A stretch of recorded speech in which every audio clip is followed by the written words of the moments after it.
academic workers is actually one of the fastest growing sectors for unionization right now.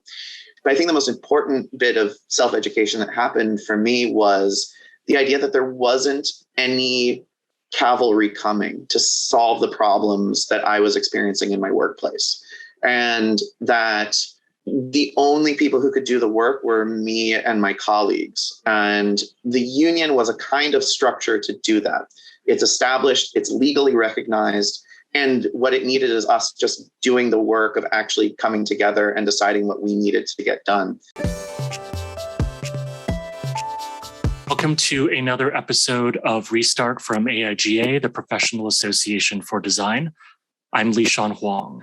Restart is a content series from AIGA that is looking at how the design community and industry moves on from COVID. Not that the pandemic is over, but how we're dealing with this new phase of the pandemic as offices and schools reopen. How do we deal with hybrid learning, hybrid work, and new models for how we learn and work in design? For this episode, I am joined by Alex Robbins and Annie Larson, who are both part-time faculty representatives from the ACT UAW Local 7902. They represent part-time faculty at the New School, and we're going to talk about some of the challenges and opportunities for solidarity that part-time faculty, people teaching design and other creative industries are going through, and how that applies to the situation across the country. So Alex and Annie, thank you for joining us. Thanks, Lishan.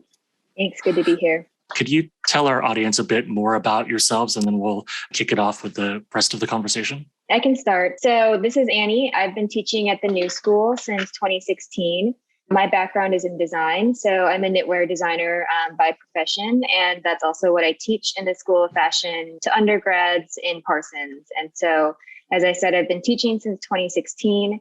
Last year, in November of 2020, I ran for elected office in our union for the position of part-time faculty unit chair, and was brought in as part of the slate that won that election. And so I've been in the role of part-time faculty unit chair since November of 2020.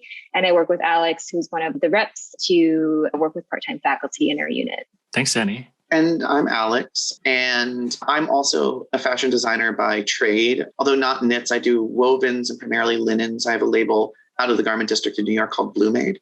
And I've been teaching at the New School since 2018. I don't actually teach in the School of Fashion. I'm part of the art history apparatus within Parsons, and I teach fashion studies there. I also ran in the recent elections, but for a different part of our union, which is our executive board. And I serve as a guide for the overarching union structure that also oversees part-time faculty at NYU, as well as grad students and student health workers at the New School.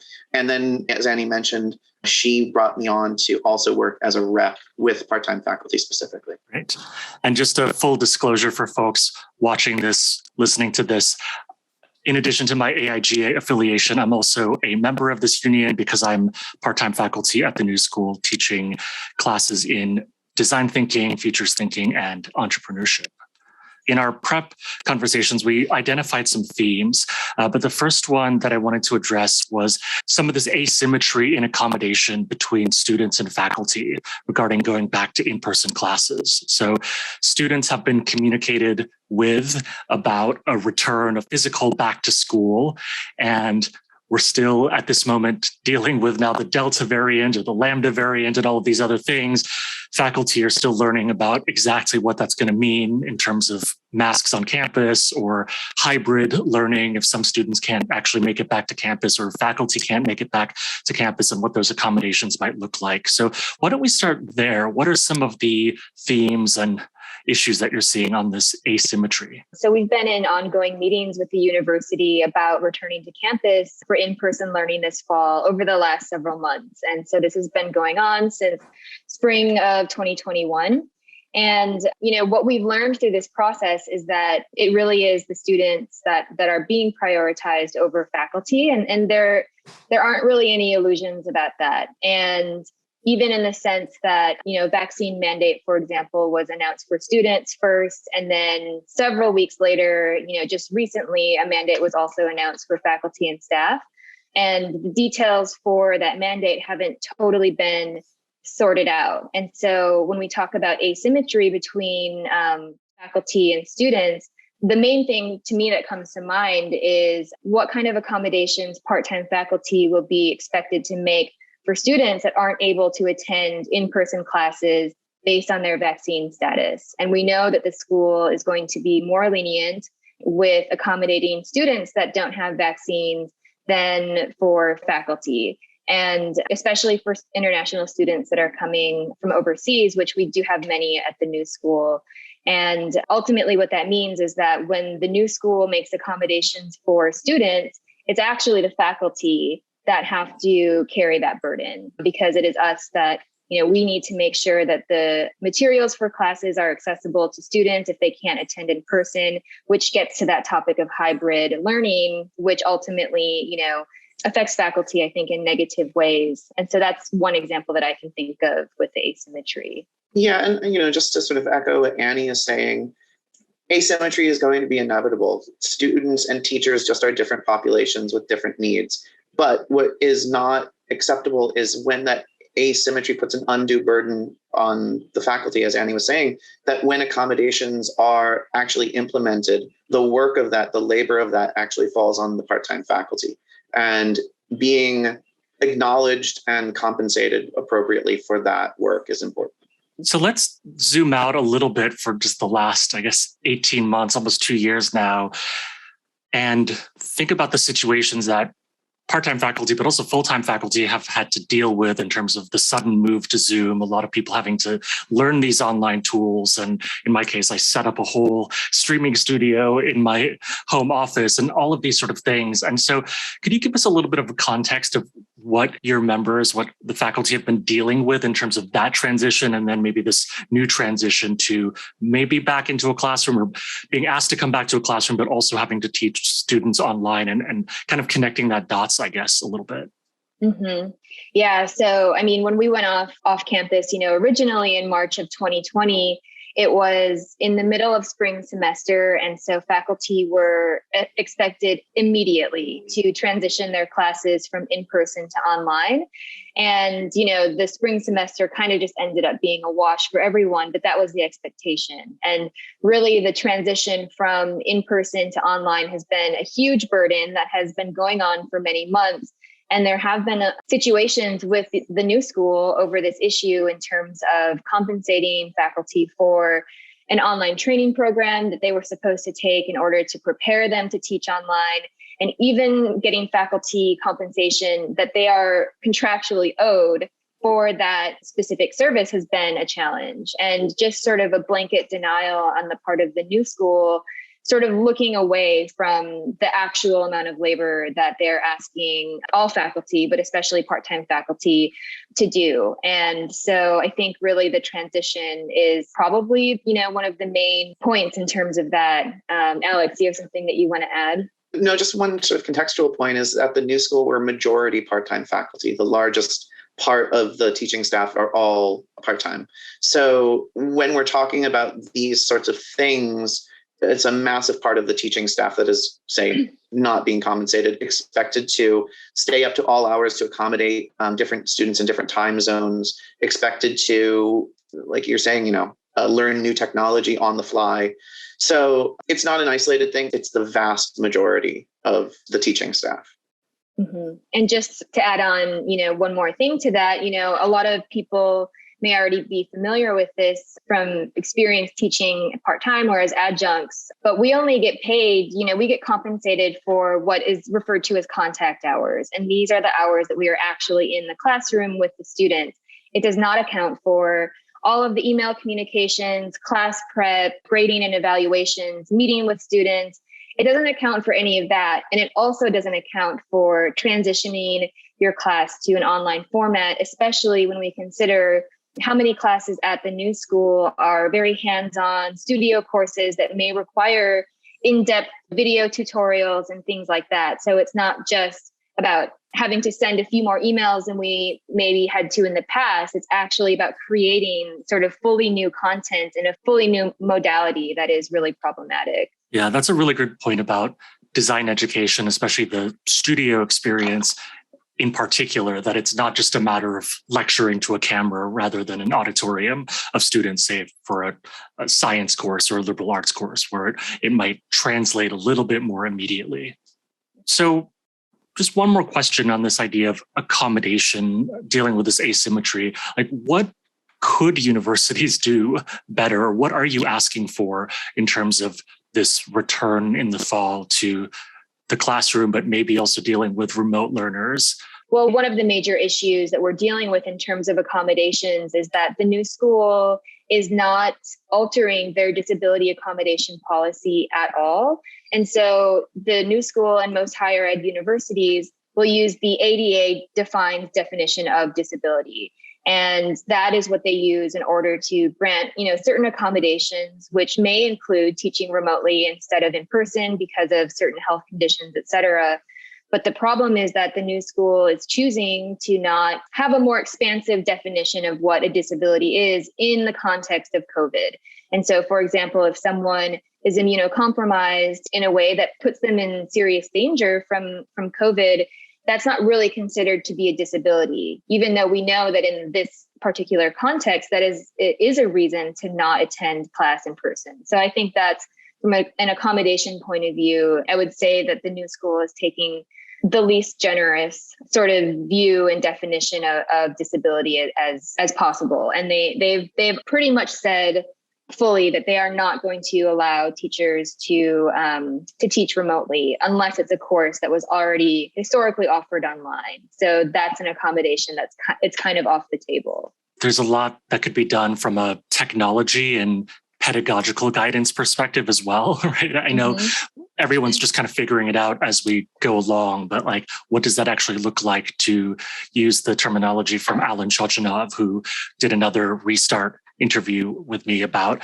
what he called roomies and zoomies, right? Because that's probably the scenario we're going to be in the fall, where there's going to be some students who are in the room, the roomies, and then the zoomies. Maybe it's students with their own health issues, or maybe they're international and they can't get their visas and vaccines and things sorted out yet. So like, that's the big question, right? What are we all doing with that? And what can administrators at the university do to support faculty in that? A perennial issue is this idea of how do we calculate or quantify our labor in any of these enterprises? And if we all know we're engaging in this experimental troubleshooting kind of industry-wide thing, we should be putting resources like we're doing research and development into it, instead of saying, you teach a 45-hour class, we will pay you for 45 hours. And anything else on top of that, we're washing our hands of. So some kind of an agreement that there is more labor involved is really an important thing, not just at the new school, but for the industry in general. Right. And that the nature of that labor is different. Hi there. Pardon the interruption. I just want to take a moment to thank our AIGA members. Your ongoing support makes programming like the Restart possible and accessible to the whole design community. If you are not yet an AIGA member, please visit our website, aiga.org/join, to learn more and to become a part of our professional community.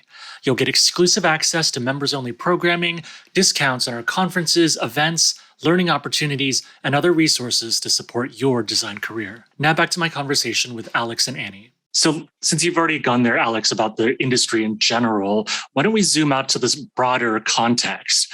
The new school is kind of an outlier in the sense that so much of the teaching staff is part-time adjunct, but this is the situation across the country, especially in design programs where there's this adjunctification or permanent adjuncts. And, people like you have your own creative practices, small businesses and things on the side. But can you tell us more about what you've seen in the larger context of this trend across different schools? As I mentioned, our union represents two large private institutions. So we're both the New School and we're NYU. And we share a lot in common with the part-time faculty. And actually they're called adjuncts. And so other institutions might also call them contingent workers. So there's a number of different semantics you can use for it. But it's at the end of the day, it's contract-based, often semester by semester work being done without any real sense of guaranteed benefits or guaranteed job security. There are versions of contracts that do come somewhere near that, but it's a far cry from what we think of as the university teacher who has something like tenure and sits in their office waiting for students to come and ask them questions. Instead, it's people often cobbling together 2-3 jobs at multiple universities, grading their papers on the subway if you're in New York, or I guess in traffic if you're in most of the rest of the country, and barely knowing if they're going to be able to, make ends meet. Again, like I said, like at the New School, that's not just a small fraction, that's the majority of the faculty who are doing that. And we are, as a country, increasingly doing this. And as the move to online only increases, the possibility of this proliferating goes exponentially, as you can have teachers anywhere from Alaska and Guam coming in and also teaching in schools all around the world. So it's not slowing down, it's accelerating. And the precarity that goes along with that is also accelerating. Yeah, and I would add on to that as well, that specifically in like design and in creative fields, again, Alex and I both teach in Parsons. I teach in the School of Fashion. And so these are all courses and topics that I think it's really appealing to bring in a lot of new sort of talent, I guess, in terms of teaching, and people that have like really vibrant careers, they have a professional lives, and they have sort of a lot to contribute, from an independent professional perspective that feels sort of fresh and new. And I think it's a way to appeal to students that are coming in and they want to take, elective classes with such and such person. And so I think that that's also a way for creative universities such as the New School to really attract students. And to be frank, to use part-time faculty for a period of time and sort of extract from them the most that they can possibly get, and then they kind of move on. And that's a serious problem because there's no stability for the people that are the adjunct professors that are giving so much to the school and adding so much to the value and the quality of education. On that point of the extractive nature of some of these labor relations, certainly online teaching and learning was not new. It was something that was already gaining momentum before COVID. And now there's, I think, some additional issues that have to do with online teaching when we're talking about courses that are pre-recorded, right? It's like lecture content, demo content, intellectual property ownership, and things like that. How is your union dealing with some of these issues or broaching some of these issues? I can start out speaking about that because this is a very fresh topic, and we're really digging into this, the concept of what we would call asynchronous learning, online courses that are kind of remove the teacher in a way by having an independent online framework for students to interact with the material on their own. And so this is something that we think that the New School has already started to think about, pre-COVID, but is using COVID as a way to sort of push this idea forward. And it's really concerning because we view it as a way for the school to sort of maximize their profits and to not hire as many faculty to teach these courses, and to, I think, eventually in the long term, really phase out the number of instructors or faculty that are needed. And I think it also really, there's a lot of issues in terms of intellectual property, as you mentioned, as well as academic freedom, because the New School hires faculty, existing part-time faculty, to teach content that is developed by other faculty members. And so it sort of removes the individual's agency to be able to decide course outcomes, to be able to influence a syllabus, decide on modes of evaluation, et cetera. And so it also removes an element of academic freedom, which is a big concern. So we are investigating this and just sort of starting down the path. And we do expect it to be a really big issue going forward. And the other thing to note is our union, as many unions, we negotiate contracts about every 5 years. That can fluctuate depending on circumstances. But 5 years ago, for a lot of unions, this sort of issue wasn't exactly on the horizon, or if it wasn't as clear what danger it posed. So in the next few years, I think we certainly are going to be engaged, and I think a lot of other institutions are going to be figuring out how to contractually put in language to protect the intellectual property of teachers and faculty. Yeah, I've had experience producing asynchronous content, both for universities, but also for like media publishers. And I think right now there's a clash in the mental model and the business models, right? Because with the publisher, the production company I worked with, like they're explicitly a publisher. It worked like a book deal where I was essentially paid in advance for my time to teach the course, produce the things on camera, and then they sell the course and I make money back beyond the advance, and now I get royalties. Whereas in the university context, it's basically that, there was some money for the course prep and I've continued to teach the course term after term, but it's back to that contact hours sort of model. But if they were, if I were to leave and they were going to bring somebody else in, like there is no royalty model there. We're working on that. we're working on that, Lishan. And as Alex mentioned, within the next year, we are going to go back into bargaining for our next contract. And so, because our current contract was negotiated in 2014, that's like a lifetime ago. So much has changed, specifically on the internet. And so we definitely need to address this and make sure that there are protections for faculty in the next contract and that this modality is being addressed in a serious way.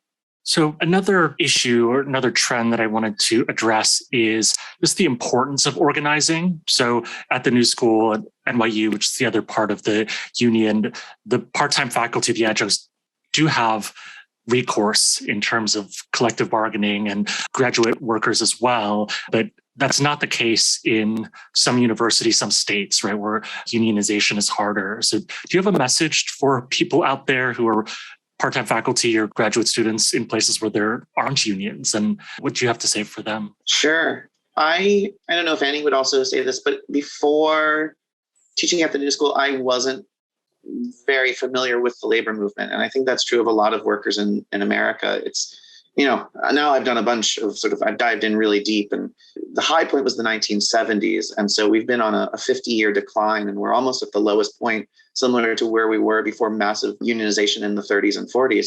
So there just isn't a lot of familiarity. My parents weren't unionized. I don't know a lot of friends who were necessarily unionized. So there was a bit of just self-education that had to occur. But I think the most important bit of self-education that happened for me was the idea that there wasn't any cavalry coming to solve the problems that I was experiencing in my workplace. And that the only people who could do the work were me and my colleagues. And the union was a kind of structure to do that. It's established, it's legally recognized. And what it needed is us just doing the work of actually coming together and deciding what we needed to get done. There's a lot of things that I think are super important going on. And in some ways, we are the best people to deal with them. Things like the affordability crisis in universities right now. Student debt crisis. Yes, politicians can do that, but at some fundamental level, we also, as part of these institutions, we need to take ownership of that and not assume other people are going to fix these problems for us. So these are things that are personally important to me, professionally important to me. And when I came to realize that there was a on-the-ground, pre-existing kind of structure to address them, it's slow, it's a grind, but it is real. And it does actually create the possibility of power and of change. I'm a huge evangelist for the labor movement. It is probably one of our best tools for dealing with both small micro issues in our own individual workplaces and some of these larger issues about equality and injustice in our society at large. And I would just add on to that as well. I too was not really involved in organizing or in the labor movement prior to taking office in our union last fall. But I think one of the sort of most simple pieces of, I don't even want to call it advice, one of the most simple things I think that you could do as a worker is just talk to your coworkers. And so much, especially at the New School, I think we feel sort of siloed in different departments or different schools, and we never meet anybody, never talk to anybody. And everyone is so burnt out that they don't really want to make time to make those connections. And so I think the more you can talk to your coworkers and understand basically what the common struggle is, what are the things that everyone is dealing with, I think that is really important. And it sounds obvious, but it just doesn't happen enough. And I'll just say also from a personal point of view, Alex and I, we're actually from the same state. We're from neighboring cities. We have both taught at the New School for a handful of years, and we never met each other. We met on Instagram. and became friends over labor organizing on Instagram, and then went on to run in this election together and now are representing part-time faculty. And so it really can just be one connection, one conversation that can change everything, So I say just talk to your coworkers. Yeah, I think those are great points, not just for design educators or part-time faculty in academia, but just the broader context where we see designers and other creative professionals working. And we've seen some of these bright spots of unionization happen, right, in tech, but also in media, where there are a lot of designers and other creatives working. So thank you for that advice. So last question, what's something that we haven't covered, or what are some final thoughts that you want to give to our audience? One other thought, just to put some meat on the bones of speaking to ununionized faculty out there. Academic workers is actually one of the fastest growing sectors for unionization right now. We are part of a larger organization, which is the UAW International out of Detroit, which of course historically is the United Auto Workers and was founded as a way for auto manufacturers to come together.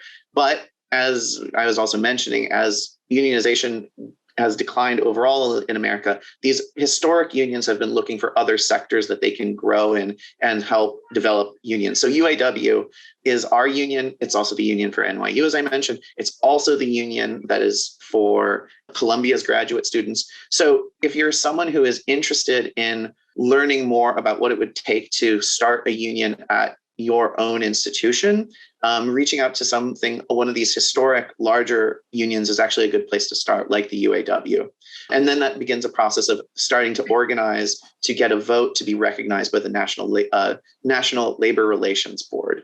But while that may sound long and daunting, the actual kernel of it is quite doable, which is back to what Annie says, just like talking to you or your colleagues about your workplace and realizing what you need to do to make a change, a positive change. And I would just add on to that as well, that I think that there's a lot of education that needs to happen in terms of what unions are, and maybe sort of redefining what unions are in a way. And I think that there are a lot of workers that maybe are even union members, but they don't totally understand that we are all, as coworkers and colleagues, that we make up the union, that we have power when we come together. And there are a lot of processes that we have, like the grievance and arbitration process, for example, that is pretty standard in many union contracts, and it's a method of accountability.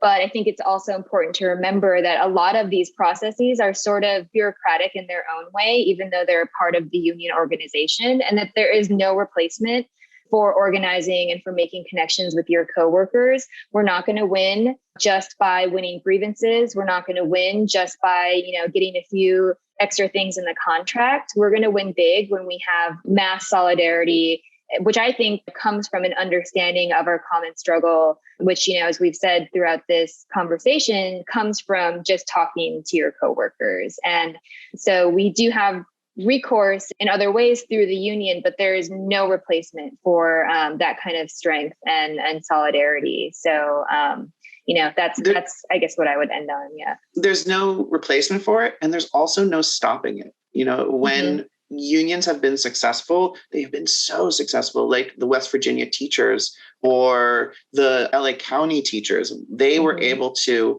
mobilize tens of thousands of people, sometimes in union hostile places, and win amazing common sense basic rights for them and their families. So not even the most, heels dug in political interests or bad climates can actually stop what happens when you get thousands and thousands of people to agree that enough is enough and we need to change.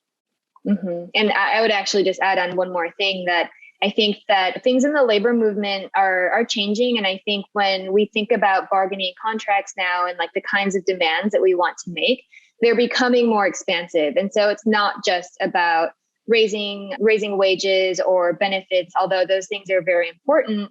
There are unions that are taking a more sort of creative and intersectional approach to the types of protections that they want to offer in their collective bargaining agreement. And one quick example that I would give of that is the graduate student workers at NYU that were just on strike earlier this year. They went on strike. They won almost all of their demands, The one that they didn't win is the one that I think is sort of falls into the category I was just describing, which is that they made a demand in their contract to remove NYPD from the NYU campus. And this is something that, even a few years ago may not have been even proposed, much less considered by the NYU administration. And even though they didn't win on that specific issue, the fact that it's even a conversation, I think, is a step forward. And so if some of the listeners are involved in labor organizing or, working on bargaining a new contract, I think that we can all be more creative and intersectional in the way that we think about the kinds of protections that are needed in those agreements. Wow, that's a great place for us to wrap up this conversation. I feel like there's so much more, but as you were saying before, it starts with talking with your coworkers before you even get to some of this organizing and more political work.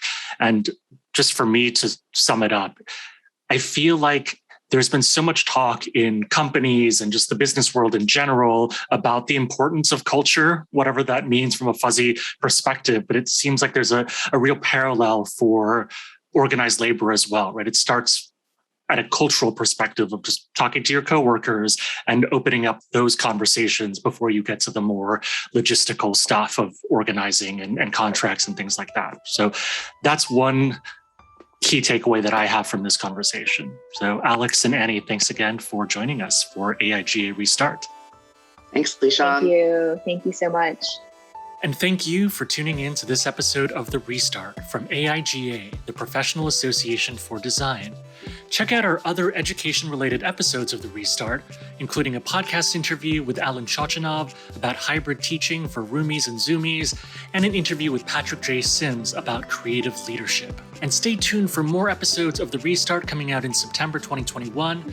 We'll cover themes including commercial real estate, the future of offices, architectural design, human resources, happiness and hybrid work, and more. I'm Lishan Huang. See you next time.